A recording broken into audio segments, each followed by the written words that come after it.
in there. That's on the next page, next page. And you did say you had something from the Kennedy family about what they think, and I don't think I heard what they think. It's right here in alternate. Will you tell us what they think? They think that it was CIA rogue group, the CIA did kill it. They think the CIA. Yeah, they So the rogue- and I've always said, and people who took my course, like my son, doesn't remember a word, I suppose. I used to say the only way this could work is if there were some rogue agency within the CIA or the FBI or the Dallas police have come into this too, and the Secret Service. Don't forget, here's something that happened the night before Kennedy died in Fort Worth. What happened to the Secret Service agents? You're nodding like you know. What happened? What did they do? No, I think they changed the route. Well, they went out drinking until 4 a.m. They had to get up at like 7 or 5. Against the rules, against the law, and they did it. And what happened to those guys who were hung over protecting Kennedy that day in the motorcade? Nothing. Nothing. It's all, what they did is spelled out in the Warren Commission report, but they were never punished. They interviewed one of those guys who's still alive. Roy, So there's Kellerman? 1,000 Clint Hill. Clint Hill, yeah. Here. They just read an article very recently that I think one of them guys accidentally shot. One of the, yeah, there's a book called, I don't know what the title of it is. It's Murder in Texas or something like that. There's a picture apparently of one of the guys pulling out a long rifle, a long weapon, and there's a picture of it, and he did have it. They later claimed there were no long weapons in the Secret Service follow-up car. They always have long weapons in there. Mortars and probably bazookas too. Hell knows they had in there. You're drunk and you're hung over.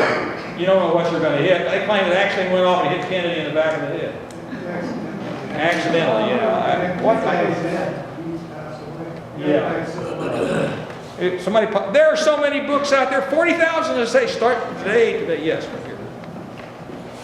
A couple of things.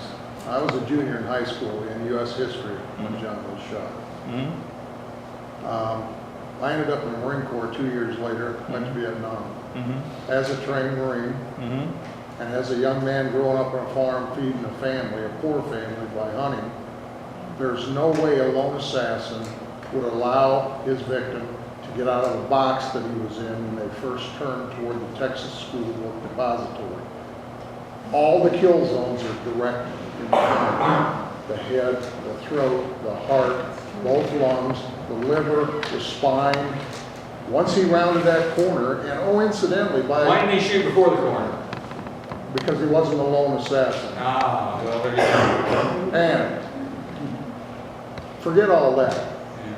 There's, out of those 40,000 books, and I want to say before I forget to say so, the only one who really benefited majorly from John Kennedy's assassination was Lyndon Johnson. And Lyndon Johnson would have ended up in prison had John Kennedy not died that day. Because the Senate was investigating Lyndon Johnson for impropriety. And he would have gone to prison and he knew it. Everything you say is true except for one thing. What? He didn't go to prison. He didn't No, go to because he became Kennedy was president. dead. No, I don't want to belittle what you're saying. I know what you're saying, and you're right. But the point is, to have a motive is not the same thing as being the author of the act. Okay, we can argue that, but there's one book I want to point out that people should get their hands on, because it doesn't name Johnson, doesn't name Oswald, doesn't name any of those people. It was written by a mathematician. His name is Paul Chambers. It's called The Headshot. And what he does is he takes physics, pure and simple, takes the Zapruder film and tells you how much velocity it would have to have, what direction it came from to cause the movements of the bodies within that vehicle, and that's just pure math. I'm not going to quarrel with you on anything you say. Here's the thing. Yes, there are all these books out there arguing the various theses. A guy named Chambers, I think, from Maryland, who was a state, spent his life studying the ballistics, literally his life studying the ballistics of the Kennedy assassination. But what do we finally draw from? Only the fact that it's possible it happened another way. We don't have, at this point, Where do you go with this? At this point, it's just a matter, nobody's still alive, in all probability. Where do you go with it, though? My contention and my passion in this is that on November 22nd, 1963, Lyndon Johnson and a rogue element within the federal government, which included J. Edgar Hoover and the CIA, by using the mob, the people that the CIA tried to get to assassinate Castro, they took out John Kennedy and they altered the history of the United States to the point where we ended up in Vietnam.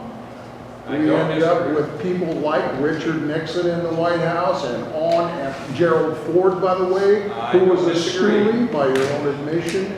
And so we ended up with all these people who have not led us in a correct way, and look where we are today.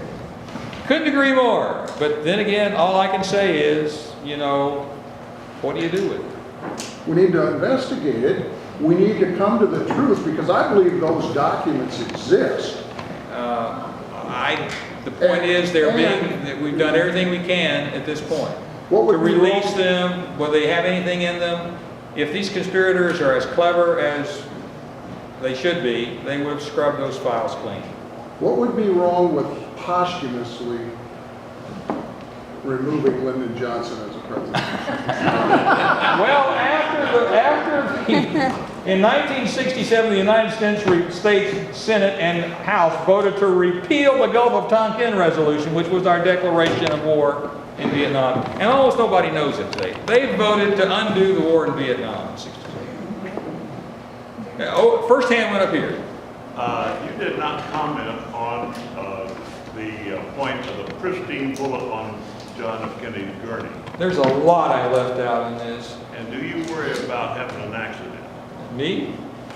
An old bald professor who's long since retired, nobody listens to anything. We professors are allowed to say pretty much anything we want, nobody cares, because nobody's listening. In the very back. I don't have a question, I just will share. Make an observation about the food is there. No, I actually rode in a motorcade with, then he was candidate. Did you? Yes, here in Peoria, Illinois, right before the November election. Amazing. And the point I want to make is I believe that whoever did the shots had to be an experienced assassin, because those motorcades do not run at a continuous pace. And especially back then, you didn't have laser sights.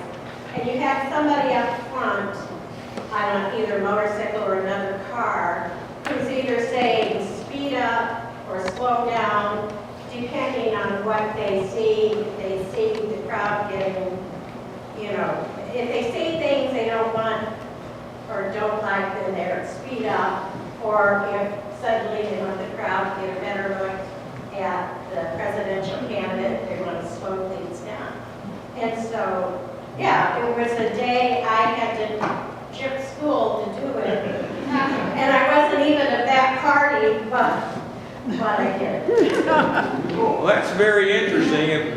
Yeah, but again, you can never exactly, historians have to deal with this all the time. You can never exactly replicate the past, even in a page. Well, no, but You just like get I say, close. An experienced shooter, because like I say, the tempo of a motorcade, you know, a guy who's getting ready to take a shot has to be a great shooter, because Unless he gets lucky.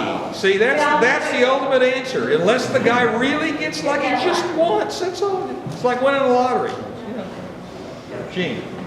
George, and this is probably inappropriate to ask the historian, but why do you think it's so important 50 years later to spend so much energy and time addressing these issues that probably will never get solved? One, it's a hell of a good mystery. And it's so strange. So many things happen, it's almost like fiction. I mean, who would have ever thought?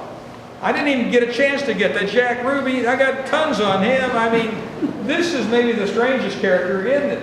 This is the guy, literally, according to this book here, who considered his little dachshund dogs to be his wife and family. This man is beyond bizarre. He used to, oh, I can't even tell you. You read the book yourself. His behavior with his dogs is icky. I'll leave it at that. But so I didn't even get to that.